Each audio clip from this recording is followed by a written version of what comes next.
سيداتي وسادتي، ستبدأ الآن الجلسة العاشرة تحت عنوان لبنان: تحديات استعادة الدولة والسلام المستدام.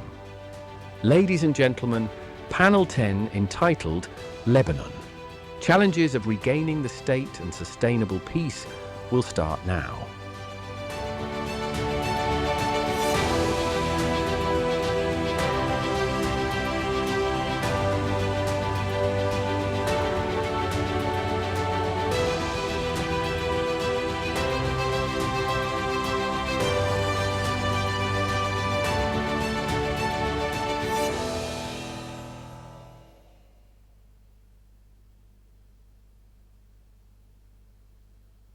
Good afternoon, everyone. Pleasure to see you here with us at this session focused on Lebanon, challenges, opportunities, how to build sustainable peace. If we were having this session a year ago, I would have said Lebanon's predicament was a little bit tougher than it is today. We have now a president. General Joseph Aoun was elected last January after a 2-year vacuum in the presidency. Shortly thereafter, a very capable prime minister was appointed, Mr. Nawaf Salam, who appointed also a very capable technocratic cabinet. And they have put forward quite an ambitious agenda. And in my opinion, this agenda consists of opportunity areas for Lebanon that could help move Lebanon towards stability and help restore state institutions.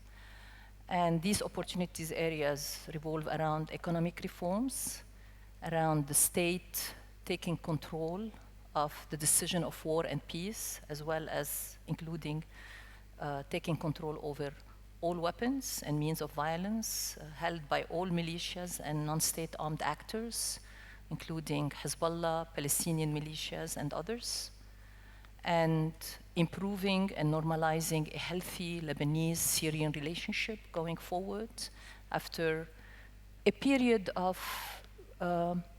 disturbed, if we can put it this way, relations between Syria and Lebanon, especially between the people of Syria and Lebanon, due to the decision made by Hezbollah to get involved in the Syrian civil war in support of the former president Bashar al-Assad.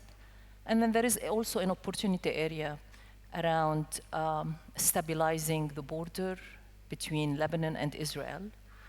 A cessation of hostilities agreement understanding was inked between Lebanon and Israel with the mediation of 5 parties, including the United States and France last November. This agreement is still being respected by Lebanon, but it's being violated on a daily basis by Israel. The latest news now is that Israel is building a wall inside Lebanese occupied territory, 1 kilometer away from the Lebanese-Israeli border. Still, there is an opportunity for the two countries to build on what has been achieved with the maritime border agreement and maybe proceed forward on negotiations on the land border agreement, and most importantly, negotiation on Israeli honoring the cessation of violence agreement, which was signed last November. So we have a number of topics to cover in this session, and I'm joined here by 4 outstanding Lebanese experts. Thank you, Dr. Ibtisam, always for your leadership, but also for your wisdom and your ability in, which is always amazing to me, in bringing together the best experts on any topic. And today, it is one such case with the 4 panelists that are here today. Let me quickly introduce them, and then we turn to our discussion. I have Dr. Joseph Bahoud, who is the director of the Issam Faris Institute at the American University of Beirut. Dr. Paul Salim, senior fellow at the Middle East Institute. Mr. Nadim Qutaish, general manager of Sky News Arabia here in Abu Dhabi. And Mr. Bilal Saab, Senior Managing Director of Trends US in Washington, D.C.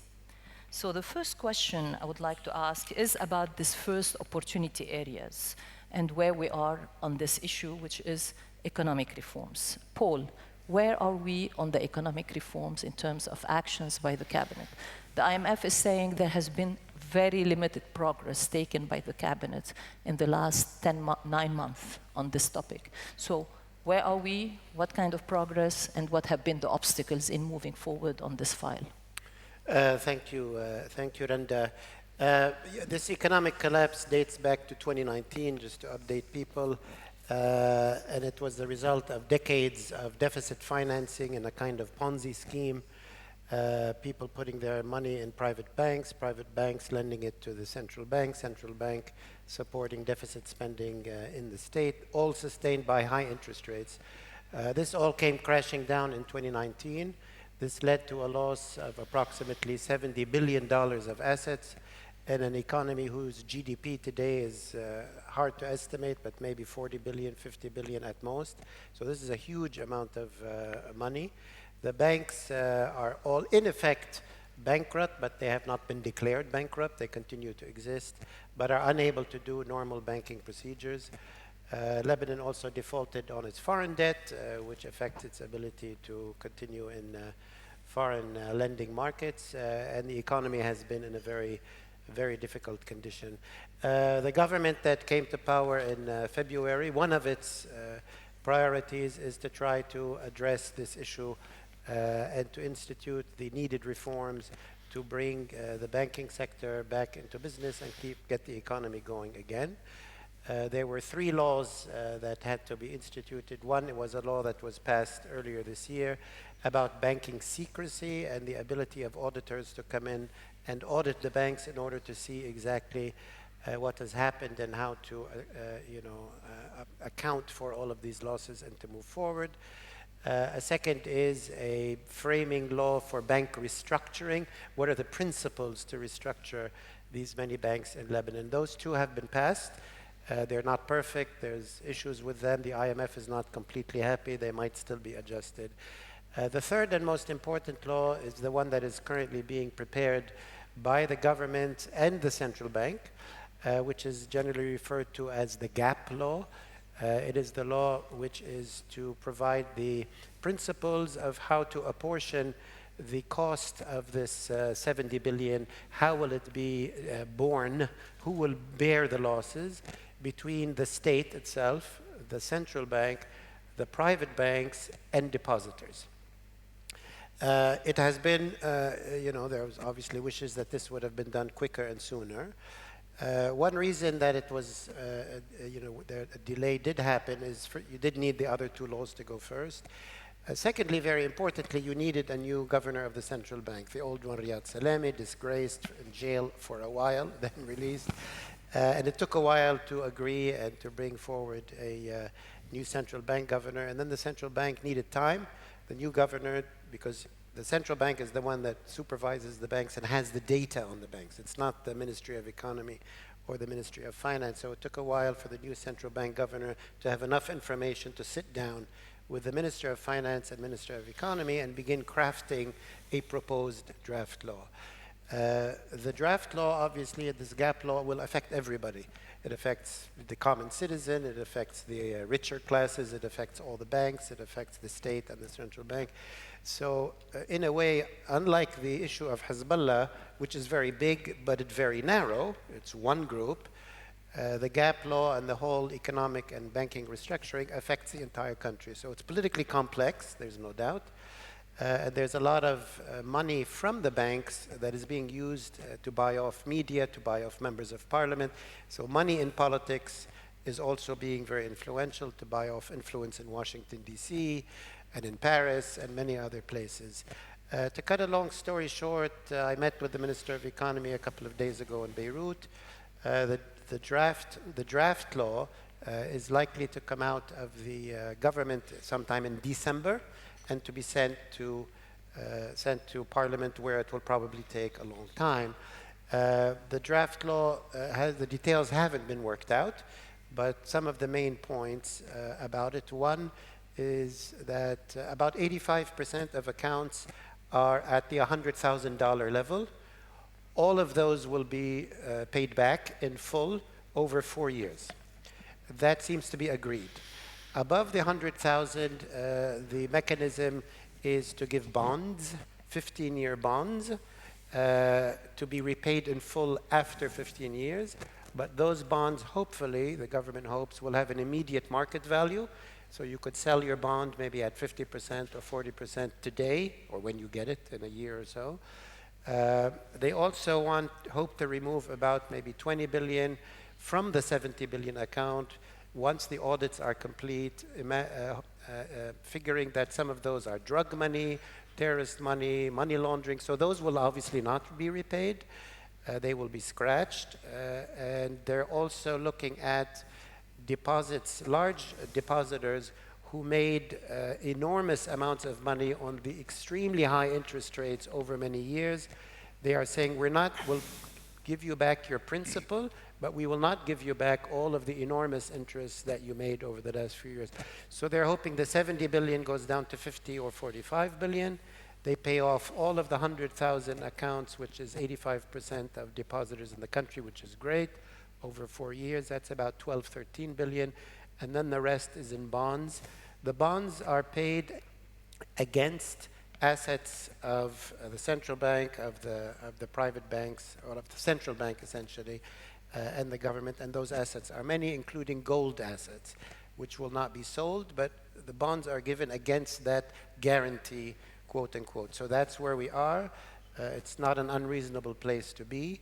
If the government sends it to Parliament, most people doubt that Parliament will pass this law before the elections, because it's a very difficult and complex And the thing. elections are taking place in May 2026, in May or scheduled later. to take place in May 2026. So that's a quick snapshot. Okay. Joe,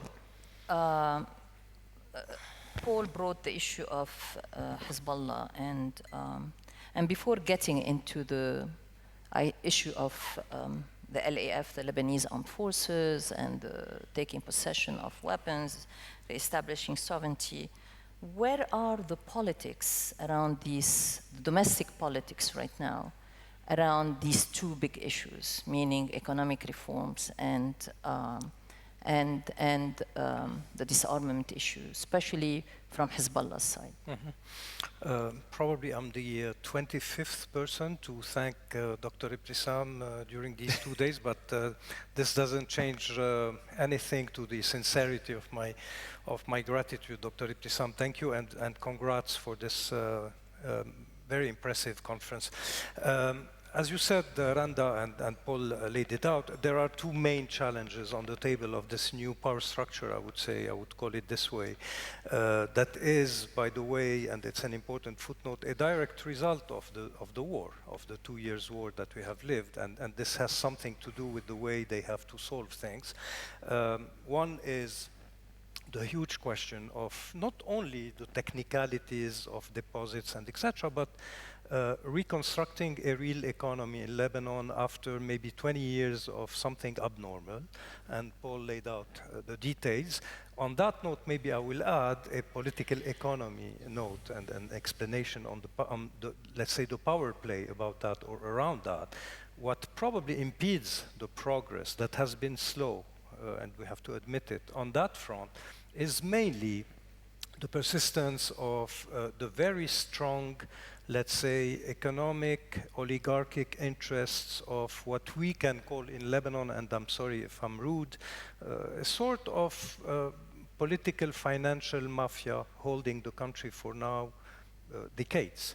And these people are still extremely entrenched in the media system, in the judicial system, in society, in the narrative construction, and they are resisting any real concession that they have to make in order for this plan that is very nice on paper, although it has many flaws, but we are not in a technical session, to take off.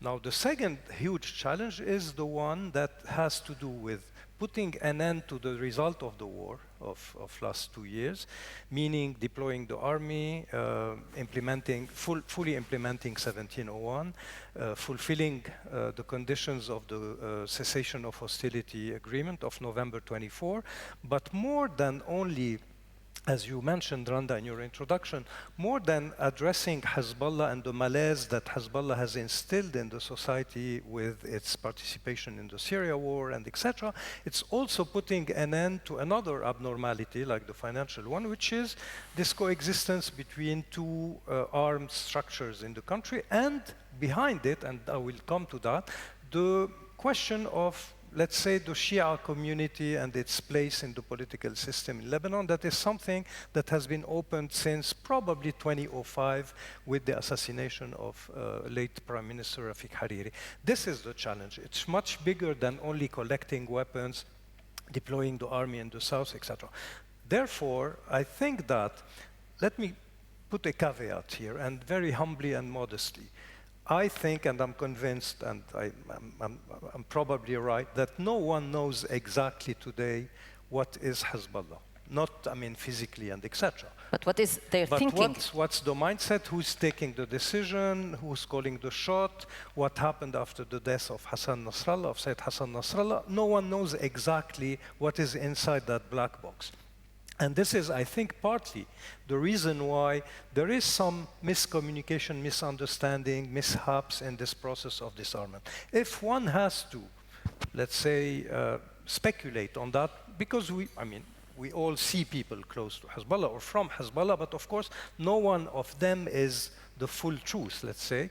I think there are 3 or 4 levels of things that they have in mind, without which I think the dialogue or the process of disarming and completing the state sovereignty construction will not advance. One has to do with the party itself, with the apparatus. It's what they call themselves ad-damanat, the guarantees. Stopping the overflights, of course, and the raids, this is obvious, withdrawing from the 5 points, but mainly also guarantees on not continuing the the targeted killings that the cadres of the party are an aim of every day. I mean, today probably there were 2 or 3 operatives, not only small military operatives, but potentially the fear is that the decimation of the party will continue, reaching even the political level. So this has to be dealt with. The two top tiers. Yes, of course.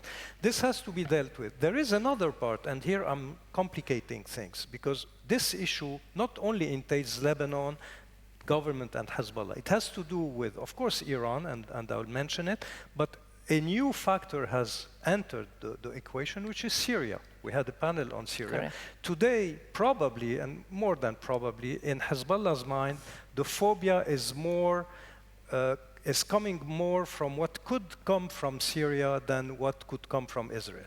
Today, the fear is that with this new power structure in Syria, the retribution that it is tempted to exert on Hezbollah, the shifting balance of power between sects and communities in the Levant, with the Sunni rise and the Shia fall, the fear is that also disarming would expose their constituency to something from Syria. The second level of things that they have in mind, here it touches more the constituency of Hezbollah, what we call the bi'a, the environment of Hezbollah. It has to do with reconstruction and rehousing in the south.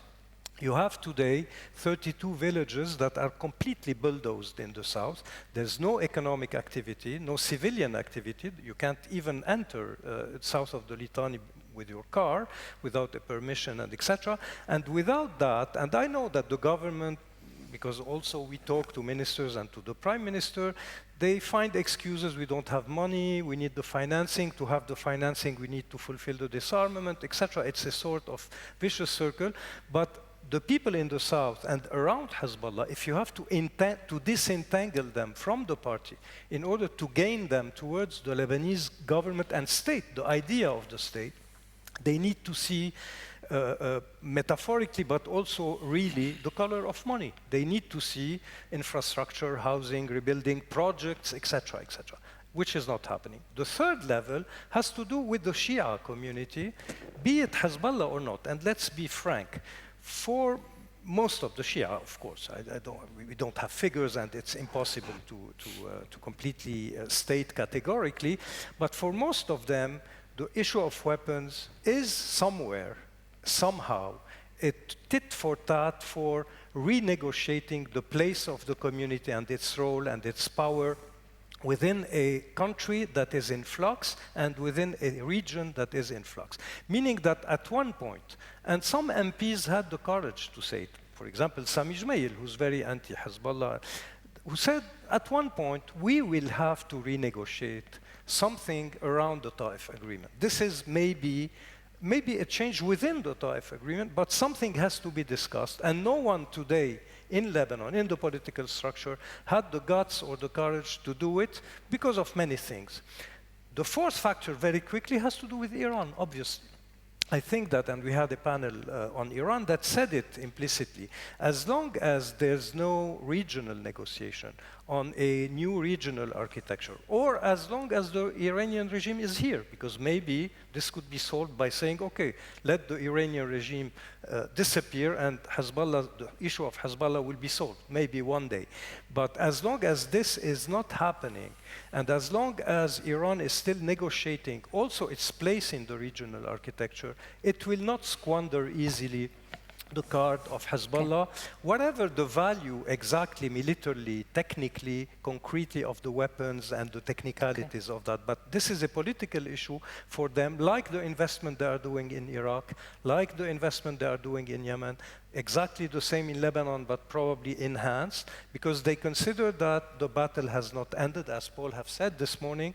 The war cycle, I think, is still open in the region. And so concluding that it's game over in Lebanon, you have to change everything, etc., it is a sort of vision which is detached from reality.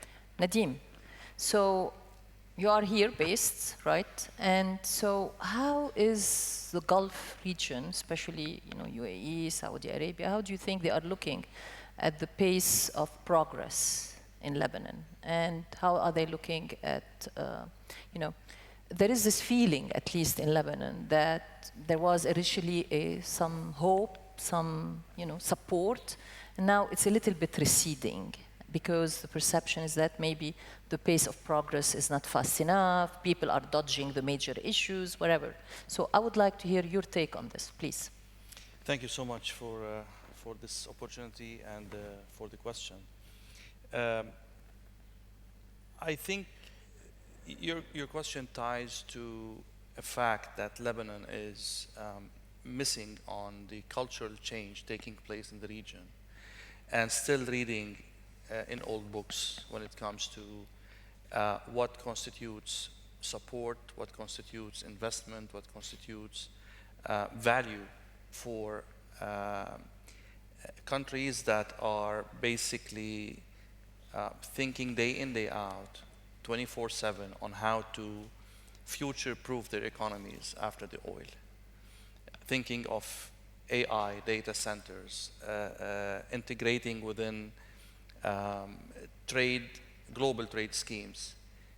Lebanon is still probably fantasizing about the 70s and the 80s, where like money will pour into the country somehow to salvage the Sunnis, the liberals, the anti-Iran, the whatever it is. This is an old book, and I mean, obviously Paul laid out the stage for a very technical and profound macro view on what's happening in terms of the economy and the reforms. But again, there is a disconnection with the culture in the region. They don't understand what to ask for, how to ask for, and within which setup or outlook. And that's why you feel this lack of enthusiasm on the GCC capitals, mainly Riyadh and Abu Dhabi. To a certain extent, Doha is still more agile in lowering its conditions and expectations, knowing that investing in Lebanon is how Doha understands its regional role. So, but again, there is this sort of imagination gap in Lebanon. There is no reason why the Lebanese government is acting as a bankrupt country. As we speak now, we have more or less around $45 billion ready in either cash or assets to mobilize to be able to start, let's say, by fixing the electricity, Correct. which will trickle down across all sectors in the region. Tourism, industry, you name it. Like there is, I can't think of any function in Lebanon that is not going to be affected positively by fixing the electricity issue in Lebanon. Waiting for $3 billion from the IMF is good. I mean, the IMF ties into the reforms. That's why IMF is important. Yes. Because for people like us, for many in Lebanon, it is like kind of a guarantee that reforms will take place. But if you think of, let's say, hedging part of the gold you have, it's a 6 hours meeting with Siemens in Beirut with a collateral scheme against the gold, and you have electricity in few weeks. We're way, way smaller than Egypt, and Egypt managed to do that in, I think, less than 1 year. So I'm saying that I'm not calling for to liquidate the gold, but you have to hedge this asset somehow. You have to start thinking out of the box instead of trying to reform or facelift the old state. We don't have time on our side. If you look at all the recommendations of Paris 1, Paris 2, Paris 3, one common theme was to deflate the public sector. If there is a silver lining in the crisis that happened, is that the public sector basically deflated itself, right? So, and now you have to build and rebuild the public sector. We moved from, suddenly, overnight, from a state within a state to a non-state within a state. So you have the president, the prime minister, the cabinet, but there is no state in the sense of an administrative body in terms of ministries, in terms of Bureaucracy. governing elite, bureaucracy, and all of that. So that requires starting to think out of the box. One of the ideas is to use part of the gold, hedge it, fix the electricity, and move on. The problem with this is the moment you start talking about the gold, Nabi Berri will tell you, I will have to liquidate some of it to rebuild the south. So again, Lebanon should understand that it can be, and it has all the foundations to reintegrate with the global economic trends in the region from food security perspective. We have the Beqa Valley. From data and AI development in the region, we have one of the best human capital in Beirut. And from investment perspective. So stakeholders should come to Lebanon, put the money against some solid collaterals, Beirut port, Tripoli port, the airport, anything you could think of, the gold, and build a scheme by which the aid becomes an investment in the country against very well-defined collateral, so these countries can feel their money is not going. Like, this is the same scheme in Egypt. I mean, speaking of Abu Dhabi, for example, I totally understand how they did work with Egypt, Morocco, even Syria now. So we need to elevate the culture in Lebanon around this issue and just walk beyond the idea of aid and Thank you. Thank you. Bilal, you are like, in my book, you are the prominent expert on Arab militaries. And so as we are talking about the Lebanese armed forces, about the disarmament plan they have put forward, consisting of 5 phases, the first phase being taking care of all weapons south of the Litani, and the other phases moving into some progressive manner, but no timeline attached to them. The first phase is supposed to be completed by the end of the year. I look also at Hezbollah, and I've been fascinated recently. I've been doing a lot of reading on DDR processes in other parts of the world. And Hezbollah really presents a unique case in terms of being a political entity, a military entity, huge social services sector, ideological commitment, being backed by regional power. If you look at the Sinn Féin, if you look at other cases, Colombia, the FARC, it doesn't have the same kind of challenges that Hezbollah presents. So walk us through the process of what the LAF is at right now, doing, and these challenges that the LAF has to counter and contend with, and whether it is able to do that. What a daunting list of challenges that you just so well described, Randa. First of all, like all of my colleagues, I want to thank Dr. Ibtisam, but also ask for her forgiveness. She asked me to speak in Arabic, but I'm going to speak in English بس مشان ما نحرجهم يعني مش أكتر. Oh my, oh my.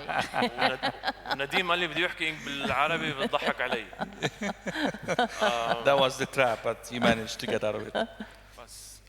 Thank you once again for the invitation. Congratulations on 12 years of excellence of ADSD. This is my first year speaking, so I hope I don't disappoint. Also, what a treat to be with Joe and Paul and Nadim, dear friends of mine, and the great Renda's team. All right. I feel for the Army. I feel for the Army because it was handed a mission that is almost impossible, with unclear political support and vastly insufficient means to carry out that mission. Oh, by the way, Israel also is going to continue using force in southern Lebanon, so you're going to have to carry out your mission while the bombs are falling on you. And also, the United States is not going to add more to its military assistance. And one last thing, just before you leave, Rudolf Heikel, you have to also guard the borders with Syria, which you've never done before. I mean, if I were in his shoes, I would resign tomorrow. And how many people are in the army right now? How many soldiers? What's all I can tell you is that it's certainly not enough. Anywhere from 300,000 to 350,000. Okay. All right. So I look at the Lebanese case, and it kind of reminds me of this old, for those of you who are Cold War enthusiasts, the classical counterproliferation paradox. What I mean by that is the more aggressive you are with your efforts to try to prevent your opponent from proliferating, the faster that opponent is actually going to proliferate, and the more determined they're going to be to proliferate. That logic applies to the case of Hezbollah's disarmament. The harder Israel is going to go after Hezbollah, the more determined they're going to be actually keeping their weapons. Tight. The only problem with that logic is that the alternative also doesn't work. Yani, if you were to listen to the first logic and say, all right, well, how about you adopt a more flexible approach towards Hezbollah and you become more accommodating towards Hezbollah? Would that make it better? Sadly, the answer is no. So you're screwed either way. All right. So how do you get out of this mess? Because we're stuck. We're certainly stuck. There's a lot of progress, as you said, Randa, in the South Litani sector because it's happening by consent. There's no clashes with Hezbollah. There's no actual disarmament. They're finding things based on Israeli intelligence that is transmitted to the mechanism. For those of you who don't know what that means, it's the small body made up of Americans, Israelis, and Lebanese where they coordinate on the very process of Hezbollah's disarmament. All right. It's all happening by consent. Nothing is happening in the north of the Litani, which is the biggest problem, obviously. And I don't expect any progress anytime soon in the north of the Litani unless the number one ingredient of this whole thing becomes available, which is political support and honest brokerage by the Americans. We'll get to the Americans in a second. Okay, so you mentioned, Randa, accurately that by the end of the year, south of the Litani sector should be free of any weapons that may or may not belong to Hezbollah. Okay. And the Lebanese army's first monthly report, because now they have to report to the cabinet, was made October 6th, if my memory serves, which is last month. The next one is going to be this month. When they presented their findings, not a single cabinet member, including the president, had any comments. They said it was excellent. Thank you very much, Rudolph. Back to work. Okay. If you are disappointed with the Lebanese army's efforts to disarm, which obviously the Israelis are very disappointed. I know it's very slow, it's not moving at a faster pace. You should know that in the Lebanese case, all those criticisms, all those complaints shouldn't really be channeled towards the army. This is not Pakistan, this is not Egypt, where the army controls the show. This is a country where civilian control of the military is absolute. Yani, if the army is not getting what it needs to carry out its mission, you issue complaints that are directed to the Lebanese president and the Lebanese government, right? The way to get out of this impasse, there's nothing groundbreaking about it, there's nothing really clever, there's no silver bullet, magical solution. It is age-old incrementalism, gradualism, which will build, this is your territory, and that which will hopefully build some confidence-building measures between the two sides who completely mistrust each other, the Israelis and the Lebanese side. And that actually has been the approach of the Americans. You take certain steps, and then the Israelis in return will take certain steps, except that, and we have to state facts, there's no shame in saying that, the Lebanese have done at least part of their job of issuing historic statements, we've never seen before, right, about regaining use of force, and making some tangible progress in the south, except that the Israelis haven't done a damn thing, absolutely nothing. And we got promises from the Americans, from Tom Barak, that, well, now I'm actually satisfied with, well, to some extent at least, because he has an opinion every day. I'm satisfied with the process of disarmament. Now I'm going to go to Israel and ask for some concessions from the Israelis, except that he never got any of those things. As a matter of fact, the occupation of those 5 hilltops continues. The attacks have not only continued, they've actually accelerated, right? I mean, the pattern is clear, right? And everybody's worried about the next war. We may or may not get into that in this conversation. So at some point, something's got to give from Israel, okay? If we are going to adopt this gradualist approach, you're going to have to see some compromises from both sides. And right now, all you're seeing is from the Lebanese side, despite all the imperfections and all the challenges that you're seeing, and you want to see faster, fair enough. But the Israeli side is doing absolutely nothing to help their case, first and foremost, and then the Lebanese case and the American case regarding the disarmament of Hezbollah. Nadim, would you like to comment quickly And on I'd like to flip the paradigm a little bit. I'd like to flip the paradigm a little bit on Lebanon. In absolute terms, what Bilal is saying is the right thing to do. It's the right way to go. However, Lebanon is probably a unique country where the occupation is a result of resistance, not resistance is a result of occupation. Lebanon was occupied because of the Palestinian resistance. Back in 1978, all the way to 1982. If you go back to October 8, in October 8, we had exactly what Bilal is asking to have now. October 8, 2023. Yes, we had a total Israeli withdrawal, total, minus the circus around Sheba Farms, which is, a disputable piece of propaganda that has been there to perpetuate the Hezbollah weapons and the Syria domination, the Assad regime domination. On October 8, in the morning of October 8, we had exactly what Bilal is asking for now. We had total withdrawal, total sovereignty on Lebanese land, yet Hezbollah made the decision to jump into this war, to jump into the fray, and because of that, Lebanon is now occupied. So, if I was on the Israeli side, I would never give in an inch.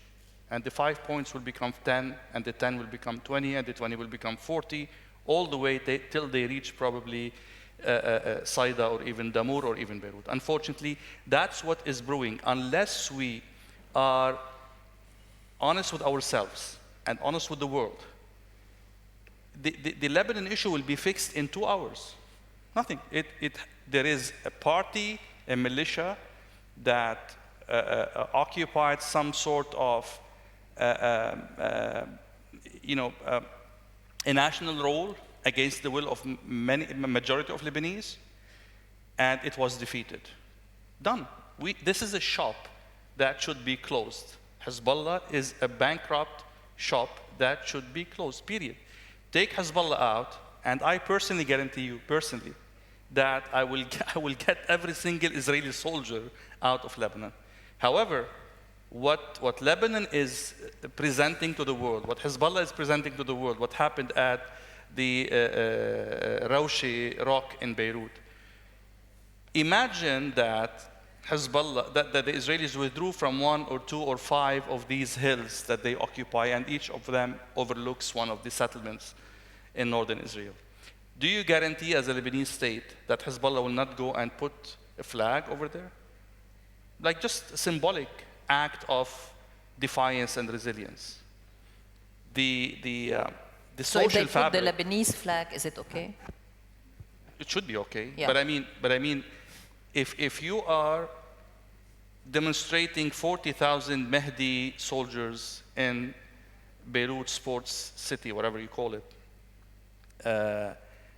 or you are doing what you've done on Sakhrat al-Rawshi, what you are basically sending out as a message is that we are here to stay, not as Shia, not as Lebanese. We are here to stay as a militia. And that was supported by the state. The head of one of the officials of Hezbollah basically thanked Rodolphe and the Lebanese security forces for basically securing this act of sectarian circus. So I think we're not sending the right messages to the world. There are no stakes. There are 0 Israeli stakes in Lebanon. They don't need your land. They don't need your water. They don't need your oil. They don't need nothing. There are nothing declared on the Israeli side. There is not a single piece of land in Lebanon that has a Hebrew name. Nothing. They stayed since 1978 without building 1 room, 1 settlement, 1 house, nothing, 0. The Israelis, they have security stakes in Lebanon, and we should be able and capable of providing that as a sovereign nation, as a sovereign state, and this is a very, very short discussion. Paul, this is a segue into a much debated topic right now in Lebanon, which is about negotiations between Lebanon and Israel. The US is pushing for that. There has been a debate, the president about direct, indirect negotiations, the timeline, the preconditions, in terms of ceasing the attacks, withdrawing forces. So where are we in that debate, and what are the politics around it, building on what Nadim has said? Thank you, Randa. And getting to that question, I want to mention something that's very, very significant to understand where Lebanon might be going, where it is and where it might be going. Might be obvious, but we need to talk about it, which obviously was the shift in Syria. And Lebanon, for the last 40, 50 years, and certainly for the last 30 years, was under effectively Syrian-Iranian governance, which established an enormous army of Hezbollah, and which continued to decapitate and weaken the Lebanese state, which had collapsed half a century ago, back in 1975. 2 takeaways from that. One is this new configuration of power, this attempt to revive the state, is 10 months old, 11 months old, and really only got a chance after the Assad regime fell, not after Nasrallah was killed. So, as Kissinger always said, there's the 4th dimension, which is time. Okay, what did this new state, this new army achieve in 10 months? Quite limited. But it's only 10 months and 11 months, and we have to play it out over time. Also, what is now being achieved could not have been attempted 2 years ago or 5 years ago or 20 years ago, because it would have been attempted at a time when Syria and Iran were on top of you, and you had no chance of success. That means that this is being attempted in a completely different context, which hopefully gives it a better chance at being sustained and succeeding, but give it time, and give the Gulf time to understand what's going. And Lebanon has a lot of homework to do, and I agree with all of the speakers before. We all want it to go much quicker and so on. The second element is that the Lebanon success is very, very existentially dependent on if Syria succeeds or not. If Syria fails and collapses into militias and proto-states, and Iran comes back to Syria, which is what Iran and Hezbollah are hoping and working for, then Lebanon is in a very difficult, maybe impossible position. If Syria succeeds, and this is why I was very maybe surprised but happy to see President Shara first in Riyadh and then in the White House, because the more he succeeds in an inclusive and successful way, the more guarantees that gives us that the Lebanese state will continue to strengthen and that Hezbollah will continue to weaken. I fully agree with my friend Bilal that he said gradualism. Maybe some people think that's a defeatist word. Let me put it in a different way. The factor of time is important. Time for Hezbollah further to weaken, time for the state to continue to strengthen. On the issue of negotiations with Israel, why do I mention that? Because such negotiations were done in 83. How long is that? 22 years ago? 42 years ago? Yes. My math is, we had a session on geometry, but not on mathematics this morning. So I think that's 40 years ago. And an agreement was reached between Lebanon and Israel for Israel to withdraw and for security arrangements to be agreed upon. At the time, the Israeli condition was, we will implement it if Syria withdraws first. Syria and the Soviet Union and Iran all refused. We will not withdraw. We want to keep Lebanon as a confrontation state. So the first attempt at negotiating with Israel, which succeeded as a negotiation but failed in the implementation, it failed because there was a neighbor, Syria, which said, hell no, I'm not going to leave. So this time it might be different because the dynamics are not only not obstructing, but Syria is negotiating directly now with Israel at a time, so it's ahead of where Lebanon is, whereas Lebanon has a mechanism that was mentioned, which is indirect talks. I think it's a positive development that the president of Lebanon has been saying in the past few weeks, that absolutely we have to negotiate with Israel. He hasn't gone into details, is this indirect, is this direct, what level? That is not at all clear. That is partly the result of the failure of American mediation. That initially, the initial attempt, and this was similar to the attempt in the 1980s, was mediated by the US.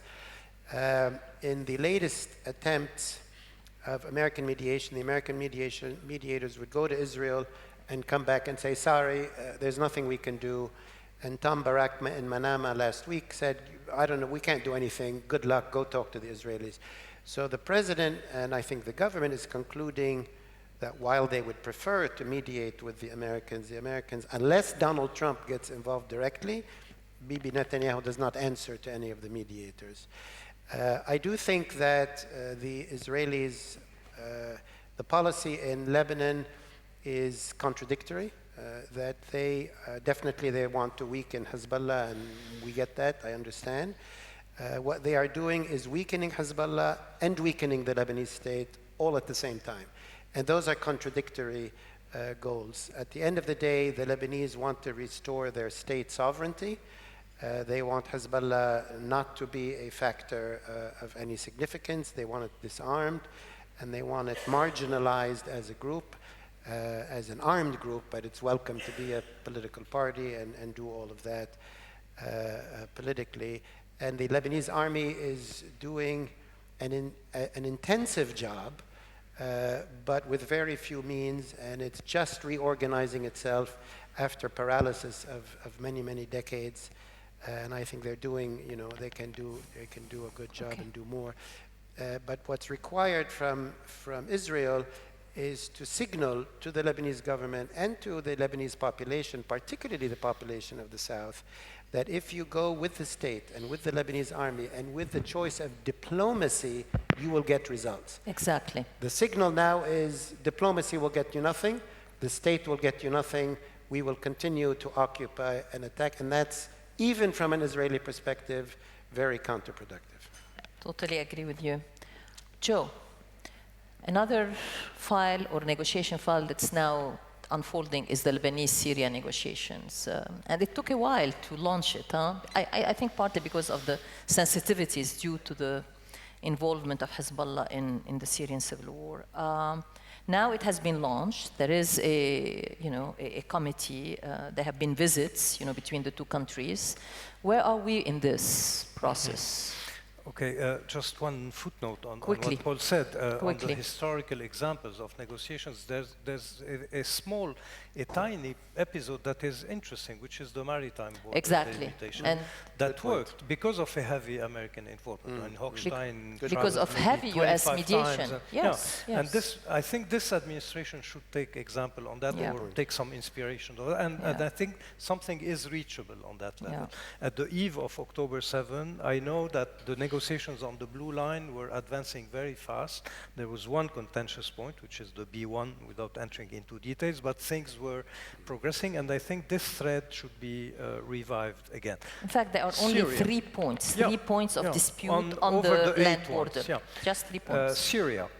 As you said, I think that, we all know, and you alluded to it, you said it, the Syrian-Lebanese relation is probably one of the most complex, complicated, even, I think, above politics. It's something psychoanalytical between the two countries since their inception, okay? It has been very complicated. It has become even more complicated with the Assad regime taking over Lebanon. It has been even more complicated with Hezbollah fighting in Syria. And now it is complicated because, as I said before, you have this sectarian perception, misperception in the entire Levant about something that is in flux, something that is reshuffled. Places are moving, places are threatened to disappear. There is a musical chair happening, and everybody is afraid. This is where this question has to be framed. Now, what are we talking about? What are the fights, the concrete fights? Today, if we want to be very concrete, you have 4 or 5 issues. One is the borders. Borders in terms of delimitation. We have a problem of delimitation of the border, international law. Yes. Since the French mandate, we haven't set our borders. This has to be fulfilled. It's a question of maps, of topographs. It's doable. But you have something else on the border, which is the smuggling, the passage of goods, the passage of people, etc., which is not controlled. This is one. The second one is the question of refugees. During the civil war in Syria, the war in Syria, we had something between 1 and 2 million. Figures in Lebanon don't mean much. That Syrians that were in Lebanon. Today, this question is still pending without any attempt, I'm sorry, for the government today and the concerned minister and the vice prime minister who's in charge of that file. I also saw him 2 weeks ago, but this file is stalling. We don't even have figures. We don't have a mapping of these people. We don't have a roadmap for solving that issue, which is becoming an internal domestic problem in Lebanon politically, fueling populism, xenophobia, hatred, sectarian identity issues, etc., etc. This is the second issue. The third issue, and this is the committee you are alluding to, it's only on that level, it's the prisoners, the convicted prisoners, Syrians in Lebanon and the disappeared Lebanese in Syria since the Hafiz Assad regime until today. This issue, there is a legal committee between the Ministry of Justice of both sides, but it has led nowhere until today also. And there is a fourth file, which is, for me, surrealistic, which has to do with the economic and financial collapse, by the way, which is the claim by the new Syrian government that there are some $20 billion of the 70 that you have mentioned, I don't know where this figure come from, that have been evaporated in the banking system in Lebanon that they want to reclaim, which is fabulous, because I mean, Lebanese don't have access to their money. Now you have the Syrian regime. By the way, Bashar al-Assad mentioned the figure of 11 billion. Shara is mentioning 20 billion. I don't know where we will go up there, I mean, from there on. But this is also a contentious issue. Now, to get back to the global picture, what impedes a serene, a calm talking about these issues between the two countries are a set of things that have to do with the history.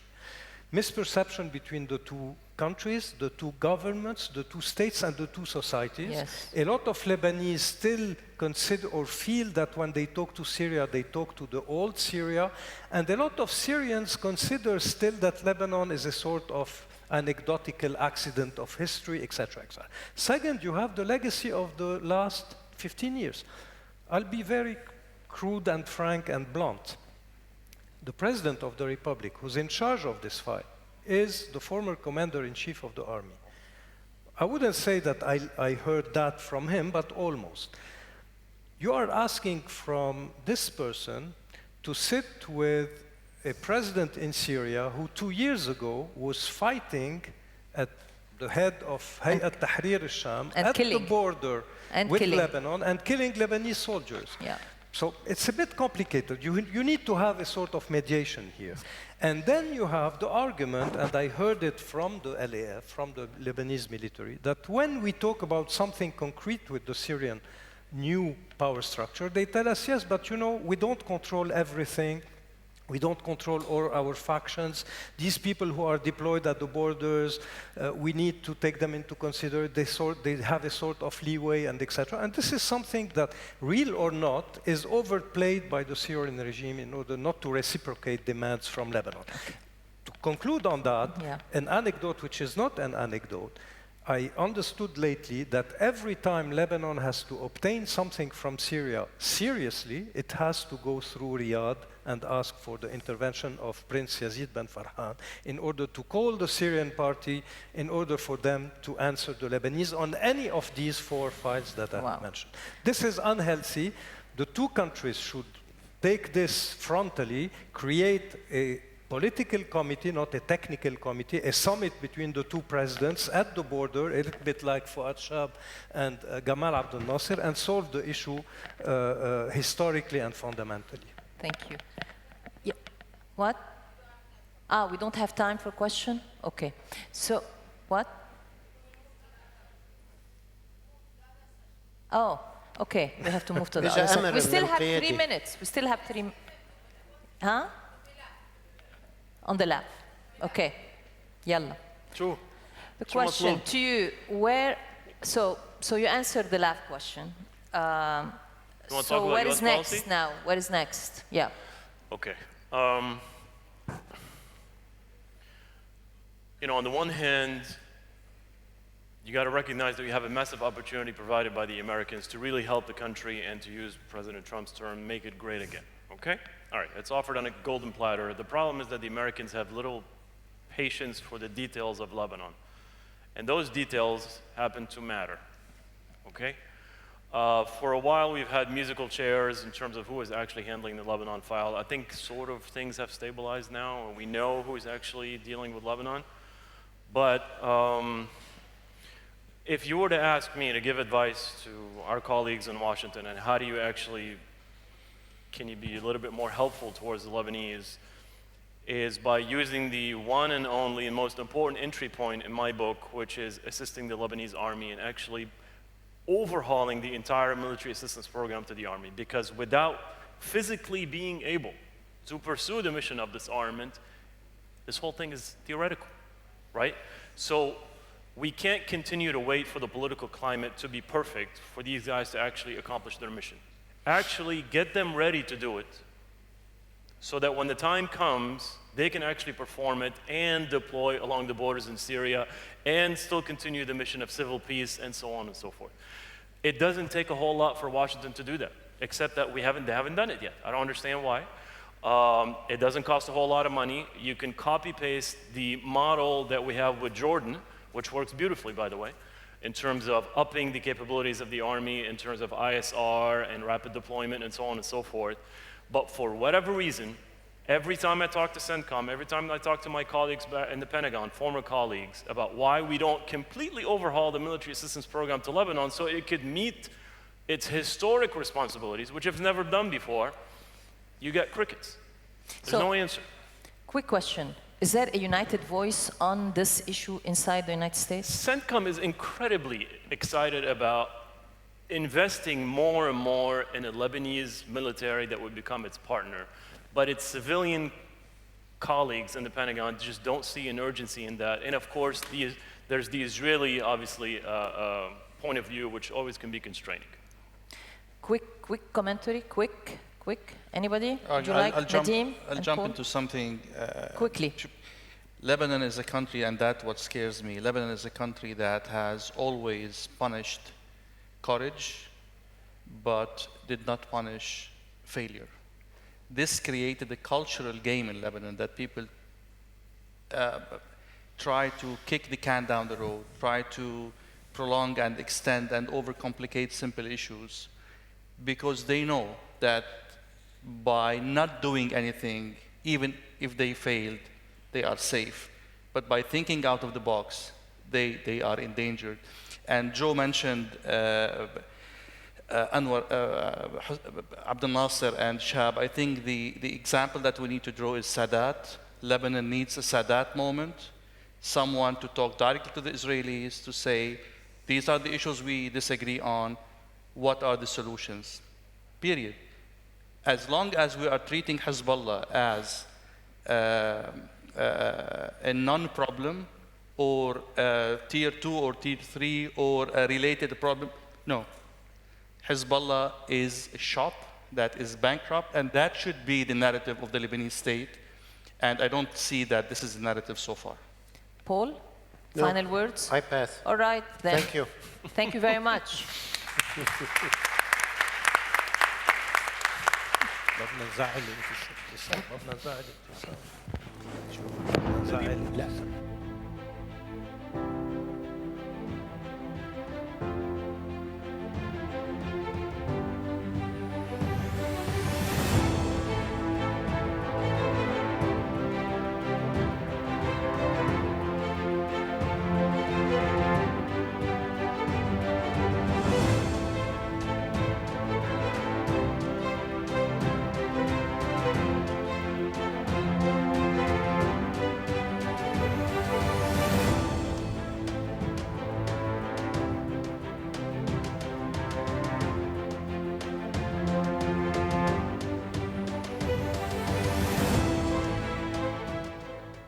السيدات والسادة، ستبدأ الآن الجلسة التالية.